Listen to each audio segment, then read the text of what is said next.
Item ಯಾವುದೇ ಇರಲಿ try ಮಾಡಿ ಆಚಿ ಚಿಕನ್ ಮಸಾಲಾ.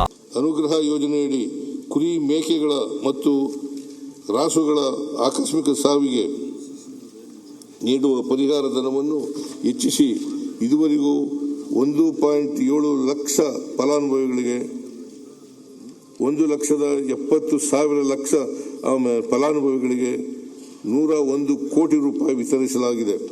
ಕರ್ನಾಟಕ ಸಾಂಪ್ರದಾಯಿಕ ಅಲೆಮಾರಿ ಕುರಿಗಾಹಿಗಳ ಅಧಿನಿಯಮ 2025 ಜಾರಿಗೆ ತರಲಾಗಿದೆ.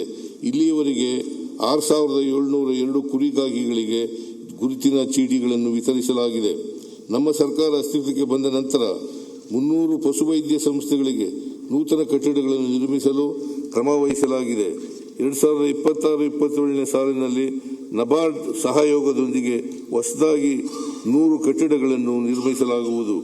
ಬೆಳಗಾವಿ ಮತ್ತು ಕಲಬುರಗಿ ವಿಭಾಗಗಳಲ್ಲಿ ಕುರಿ ಮತ್ತು ಮೇಕೆ ಸಾಕಾಣಿಕೆಯನ್ನು ಪ್ರೋತ್ಸಾಹಿಸಲು ಆಯ್ದ 10,000 ಫಲಾನುಭವಿಗಳಿಗೆ 25% ಸಹಾಯಧನದಲ್ಲಿ ಕುರಿ ಮೇಕೆ ಘಟಕಗಳನ್ನು ಸ್ಥಾಪಿಸುವ ಯೋಜನೆಯನ್ನು ರೂಪಿಸಲಾಗಿದೆ.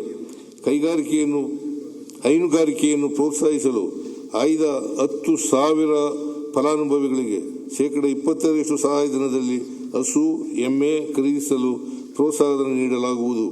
ಪ್ರಸಕ್ತ ಸಾಲಿನಲ್ಲಿ ಈ ಯೋಜನೆಗೆ ಒಟ್ಟು 40 ಕೋಟಿ ರೂಪಾಯಿ ಅನುದಾನವನ್ನು ಮೀಸಲಿರಿಸಲಾಗಿದೆ. ಜಿಲ್ಲಾ ಹಂತದಲ್ಲಿರುವ ತಜ್ಞ ಪಶುವೈದ್ಯಕೀಯ ವಿಶೇಷ ಸೇವೆ ವ್ಯವಸ್ಥೆಯನ್ನು ತಾಲೂಕು ಹಂತಕ್ಕೆ ವಿಸ್ತರಿಸಲು 20 ತಾಲೂಕುಗಳ ಪಶು ಆಸ್ಪತ್ರೆಗಳನ್ನು ಪಾಲಿಕ್ಲಿನಿಕ್ಗಳನ್ನಾಗಿ ಮೇಲ್ದರ್ಜೆಗೇರಿಸಲಾಗಿದೆ. ಪ್ರಸಕ್ತ ಸಾಲಿನಲ್ಲಿ 15 ತಾಲೂಕು ಪಶು ಆಸ್ಪತ್ರೆಗಳನ್ನು 10 ಕೋಟಿ ರು ವೆಚ್ಚದಲ್ಲಿ ಪಾಲಿಕ್ಲಿನಿಕ್ಗಳನ್ನಾಗಿ ಮೇಲ್ದರ್ಜೆಗೇರಿಸಲಾಗುವುದು.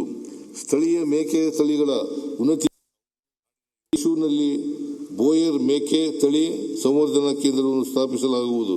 ಪಿರಿಯಾಪಟ್ಟಣ ತಾಲೂಕಿನ ಕಮಲಾಪುರದಲ್ಲಿ ಬಂಡೂರು ಕುರಿ ತಳಿ ಸಂವರ್ಧನಾ ಕೇಂದ್ರದ ಸಮಗ್ರ ಅಭಿವೃದ್ಧಿಯನ್ನು ಕೈಗೊಳ್ಳಲಾಗುವುದು. ಜಾನುವಾರುಗಳ ಸಂತಾನೋತ್ಪತ್ತಿ ಸಮಸ್ಯೆಗಳನ್ನು ನಿವಾರಿಸಲು ವರ್ಷಕ್ಕೊಂದು ಕರು ಎಂಬ ಘೋಷವಾಕ್ಯದೊಂದಿಗೆ ರಾಜ್ಯದ 1,000 ಗ್ರಾಮ ಪಂಚಾಯಿತಿಗಳಲ್ಲಿ ಫಲಧಾರೆ ಶಿಬಿರಗಳನ್ನು 5 ಕೋಟಿ ರು.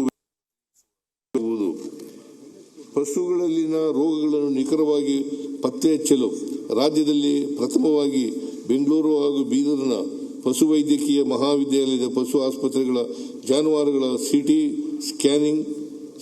ಸ್ಕ್ಯಾನಿಂಗ್ ಕೇಂದ್ರಗಳನ್ನು ಸ್ಥಾಪಿಸಲಾಗುವುದು.